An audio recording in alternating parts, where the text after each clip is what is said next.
The billionaire who thought I vanished just found out I took his baby with me. I tried to protect her from the man who broke my heart, but you can't hide a billionaire's daughter forever. Grace, Grace, the sound of my own laughter had barely faded when I heard it, my name, called in a voice that existed in a part of my memory I had locked away so tightly I sometimes wondered if I had imagined him. Grace? It wasn't a question, not really. It sounded like recognition. Like disbelief. Like someone who had spent years learning to live without an answer, and suddenly found one. The world around me seemed to still, parents chatting, children running out of the school gate, cars pulling away. Everything blurred at the edges. I turned slowly because I already knew. John. He wasn't supposed to be here, in my city, in my life, in front of my daughter's school where the afternoon sun lit him up like a memory I wasn't ready to face. He looked older, sharper around the jaw, broader in the shoulders. But his eyes. God, his eyes were exactly the same. Warm brown, gentle in the way a person doesn't earn, but is born with. And then he saw her. Luna. Her tiny hand slipped into mine, and he stared at her like the universe had just rewritten itself in front of him. It only took a second, because she looked like him. Anyone could see it. The shape of her mouth when she smiled. Those same deep-set eyes. The curl that fell to the right side of her forehead. Even he seemed startled by it. My breath broke in my throat. Without thinking, I lifted Luna into my arms and walked, too fast, too determined, too terrified, toward my car. My heart was pounding so loudly I could barely hear him calling my name again, almost pleading. Grace, please wait. But waiting was what ruined me last time. Waiting was what made me climb those stairs above the bakery 6 years ago. Waiting was what destroyed the girl I used to be. So I didn't stop. I drove away with shaking hands, Luna humming to herself in the backseat, blissfully unaware that her entire world had shifted and she didn't even know it yet. The guilt ate at me the entire night. Because I had spent 6 years protecting her. But now I was terrified that I had spent 6 years robbing her too. Sleep didn't come. It never did when the past returned with teeth. My mind replayed everything. The tiny town I escaped to after high school, quiet, peaceful, filled with old couples and tourists on bicycles. The little bar where I worked evenings. The summer wind that smelled like pine and ocean salt. And him. John, the visitor renting a room above the bakery. John, who smiled like he wasn't used to being happy, but wanted to try anyway. John, who asked me questions like my thoughts mattered, who listened when my life had been a long stretch of silence. John, who held me like I was something delicate without ever making me feel fragile. I had been 19. He had been 21. And we fell in love like two people who didn't know heartbreak could exist. It was supposed to be the beginning of something beautiful. Until 2 pink lines appeared. Until I gathered every ounce of courage I had and tried to tell him. Until he didn't answer. Didn't call back. Didn't text. Until I climbed the stairs to his rented room, my palms sweating, my heart pounding with hope and fear. And heard them. The moans. The laughter. The unmistakable sounds of 2 people wrapped around each other. My vision blurred. My chest cracked open. My legs nearly gave out. But I pushed the door open, just enough, to see bodies tangled under the sheets, his voice low and familiar and unbroken by grief. The kind of betrayal that leaves a mark you don't even realize you're still carrying years later. I ran before he saw me. Before I could break entirely. I drove away from the town, the bar, the summer, the girl I used to be, and I did not look back. I blocked him everywhere. Deleted every account. Changed my number. Erased myself from the version of the world he had access to. I started over. Terrified, pregnant, exhausted. but determined. My aunt took me in without a question. She never judged me. Never asked for explanations. Just helped me prepare for a child I already loved more than my own skin. Luna. My heart. My second chance. I worked 3 jobs. Saved every dime. Built a life out of scraps and stubbornness. 6 years passed in a blow of trying. And then he found me.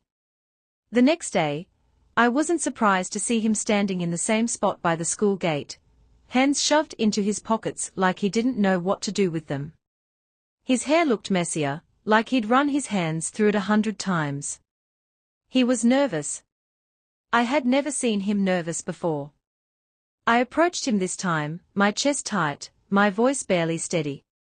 After drop-off, I said, "Coffee shop. We talk then."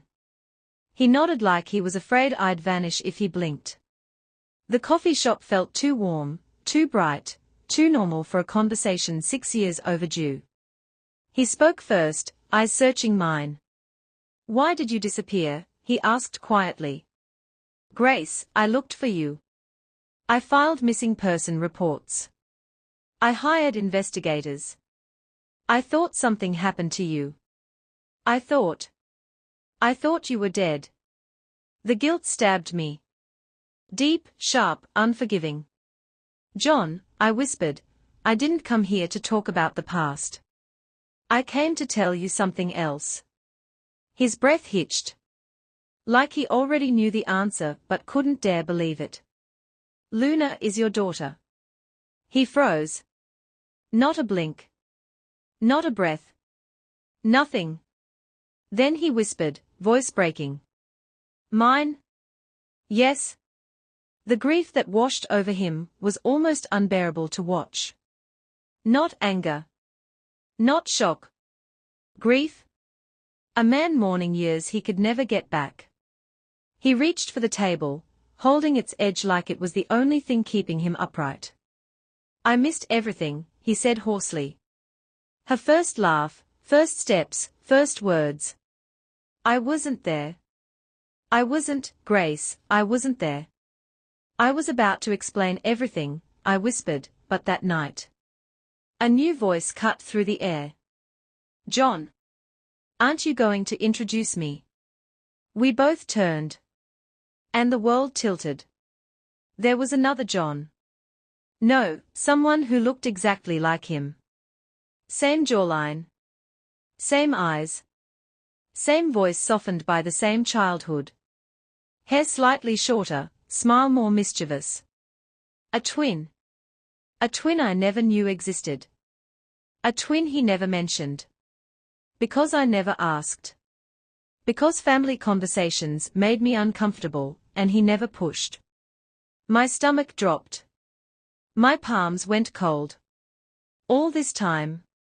All these years. I had built my life around a heartbreak that came from the wrong person. I stood abruptly, muttered something resembling an excuse, and left the cafe with my pulse roaring in my ears. My mistake. My life-altering mistake. I didn't sleep that night. Shock and realization churned inside me like a storm. Had I run when I should have listened? Had I broken something that wasn't meant to break? But the past was written. The future wasn't. And Luna deserved to know her father. So on the third day, I didn't run. I brought Luna to him. She ran to him with the fearlessness only children possess, and he knelt, completely undone, catching her in his arms. She smiled. He cried. And something inside me softened, cracked open, then rebuilt itself entirely when he whispered. "Hi, sweetheart. I'm your daddy." From that day forward, John tried. Softly. Carefully. With a gentleness I hadn't expected from a man who built an empire out of heartbreak. He brought flowers the next morning. Then groceries.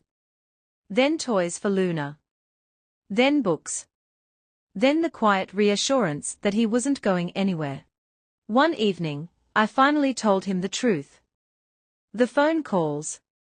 The unread messages. The sounds above the bakery.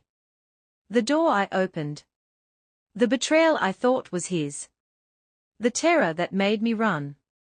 He listened without interrupting. When I finished, he closed his eyes, inhaled deeply, and whispered, "I'm so sorry. I should have told you about my brother. I didn't want to talk about family. I thought, if I didn't speak it aloud, the past couldn't hurt me. But I never, not once, betrayed you." His voice cracked. "When you left, I tried everything to forget you. Work was the only thing that helped. I built a company from nothing. I became successful. But none of it mattered, Grace. None of it. Because every night, I wondered why you didn't even give me a chance to explain." I swallowed hard. "So you're a billionaire now?" "I would give it all up," he said softly, "if it meant getting back even one day I lost with you." His confession didn't feel like pressure. Or guilt. Or temptation. It felt like truth. And when he asked if Luna and I could move in with him, my heart clenched, not because of the wealth, the penthouse, the comfort. But because he asked like a man who wanted a family, not a prize. I said yes. Slowly. Carefully. Because healing wasn't a yes or no, it was a journey. Moving in didn't fix the past. But it let us build something new. His home wasn't a penthouse. It was a world I didn't think existed for people like me. Glass windows that held the entire city in their reflection. Warm lighting that made everything feel soft instead of cold. A kitchen with marble counters that Luna claimed as her drawing space. But the real beauty wasn't in the walls or the furniture. It was in how he lived. He woke before sunrise to cook Luna pancakes shaped like animals. He let her braid his hair, even when she tugged too hard. He rearranged his schedule to walk her to school. He read to her every night, his voice low and warm and soothing. And slowly, painfully slowly, he and I found our rhythm too. He never rushed me. Never pushed for closeness. Never assumed I owed him anything. He just stayed. There were quiet nights on the balcony, where he handed me tea with honey, because he noticed I always drank it that way. Afternoons where he listened to me talk about work, like it was the most interesting thing he had heard all day. Moments where our hands brushed and he inhaled softly, like the smallest touch felt like a gift. We talked more in those months than we had in that entire summer years ago. He told me about building his company from a garage, about nights of coding until his fingers cramped, about success coming at the worst possible moment, when he was still grieving a girl who didn't want to be found. I told him about the years after Luna was born, the exhaustion, the fear, the joy, the guilt. We learned each other without pressure. Without expectations. Without pretending the past didn't exist. It was slow. Earned. Soft. One night stands out more than the rest. I woke from a nightmare, a memory of that door, that room, that summer. I couldn't breathe. I went to the kitchen for water, hands trembling. John found me there. He didn't touch me at first. He just stood close, close enough for comfort, far enough for safety. "You're shaking," he whispered. "I'm fine. You don't have to be." That sentence undid me.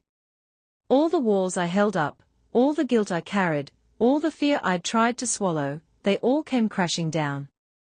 "I thought I wasn't enough," I said quietly. "For you. For anyone. I thought running was better than staying and watching myself get replaced." He stepped forward only when I leaned into him. "You were never replaceable," he said, voice thick. "You were the first person who ever made me want something real." My tears soaked his shirt. He held me as if the world could crumble and he'd still be standing there, arms steady around me. And that was the night I realized something terrifying and wonderful. I loved him. Still. Again. Always. But rebuilding wasn't instant. It took weeks of slowing down. Holding hands without rushing a kiss. Talking through fears neither of us had ever voiced to anyone. He was patient. Soft. Steadfast. The kind of love that stays without demanding to be noticed. 2 years later, we stood at the altar. Not because a wedding was the goal. But because trust was finally a place we lived in. Luna walked ahead of us as the little bride, throwing petals like confetti, grinning at the guests like she owned the moment. I walked toward John, heart overflowing. He watched me as if the world began and ended in that aisle. When I reached him, he whispered against my ear. "You came back to me." "No," I said softly, smiling. "You waited for me." Luna wedged herself between us, wrapping her little arms around both our legs. And just like that, our vows were sealed not by promises, but by everything we survived to reach this point. Love wasn't perfect. It wasn't instant. It wasn't painless. It was slow. Patient. Earned. Gentle. The kind of love that rebuilds. The kind that forgives. The kind that stays. And this time, we all stayed.